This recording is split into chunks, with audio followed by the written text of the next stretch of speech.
The Galactic Council chamber hummed with the nervous energy of 1,000 species, their various forms of communication creating a cacophony that the universal translators struggled to parse. At the center of the crystalline amphitheater, Ambassador Thexney of the Valorian hegemony raised all four of her arms, calling for silence. "Esteemed delegates," she began, her melodious voice carrying across the vast space, "we are here to address the human problem." Dr. Sarah Chen sat in the human delegation's modest section, her jaw clenched as she listened to the proceedings. Beside her, Admiral Rodriguez's weathered hands gripped the armrests of his chair, his knuckles white with tension. "The species known as humans has been part of our galactic community for merely 50 standard cycles," Thexney continued, her golden eyes scanning the assembly. "In that brief time, they have demonstrated patterns of behavior that our xenopsychology departments classify as concerning." A holographic display materialized above the chamber, showing various human achievements since first contact. The images cycled through space stations, terraforming projects, and diplomatic missions. "They adapt too quickly," declared Zephyr 997, the silicon-based delegate from the Synthetic Collective. "Their learning curve exceeds all established parameters. It took our species 3,000 cycles to develop faster-than-light communication. Humans achieved it in 12. Murmurs of agreement rippled through the assembly. Dr. Chen felt her heart sink as she realized where this was heading. "Furthermore," added High Chieftain Crag of the Orcish sovereignty, his massive frame casting a shadow over nearby delegates, "they form alliances with unprecedented speed. Our warrior code took millennia to develop honor bonds with other species. Humans seem to befriend anyone willing to share a meal with them." The ethereal representative, whose name couldn't be pronounced by most species, projected its thoughts directly into the translation matrix. "Their emotional volatility is most disturbing. They experience joy, sorrow, anger, and love, with an intensity that defies our understanding of psychological stability. Yet somehow this chaos makes them more effective, not less." Admiral Rodriguez leaned forward, unable to remain silent any longer. "If I may address the Council, the human delegation will have their opportunity to respond." Thexney cut him off smoothly. "But first we must hear from our security analysis." General Zorth of the Reptilian Empire slithered to the speaking podium, his scales gleaming under the chamber's lights. "Honored Council, the human capacity for warfare is unprecedented, not because of their technology, which remains relatively primitive, but because of their tactical unpredictability." The holographic display shifted to show military simulations. "In every wargame scenario we've conducted, human commanders consistently achieve victory against superior forces by employing strategies that our most advanced AI cannot predict. They call it thinking outside the box. Our analysts call it terrifying." "And their reproduction rate," chimed in the insectoid Queen Zixara, her compound eyes glittering. "Most intelligent species reduce their birth rates as they advance technologically. Humans maintain stable population growth, while simultaneously increasing their technological capabilities. It's biologically impossible, yet they do it." Dr. Chen stood up abruptly, her voice carrying across the chamber despite the lack of amplification.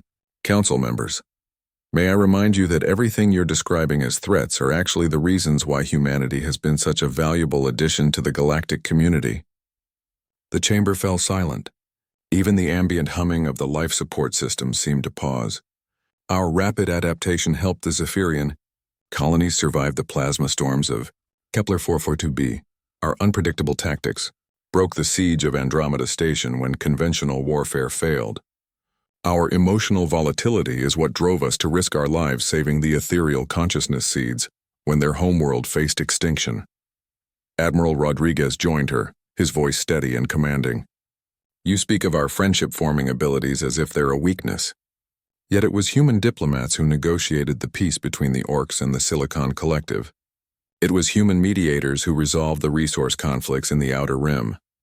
And our reproductive stability," Dr. Chen continued, her voice rising with passion, "has allowed us to provide colonists for worlds that other species deemed too dangerous or unprofitable.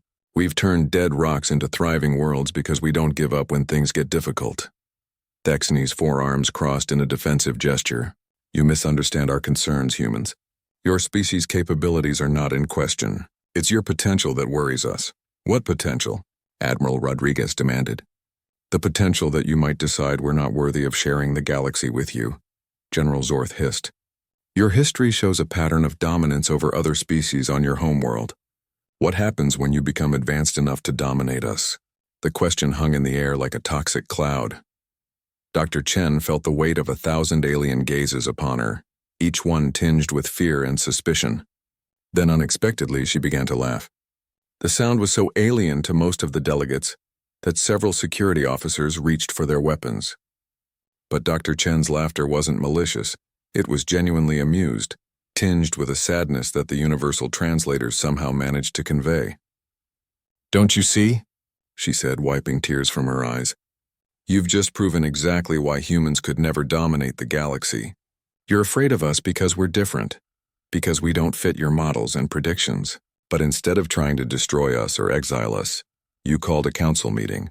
You're trying to solve this through discussion and democracy." She gestured around the chamber. "Look at this place. 1,000 species, each one capable of destroying planets, sitting in a room together trying to hash out their differences with words instead of weapons. And you think humans are the threat?"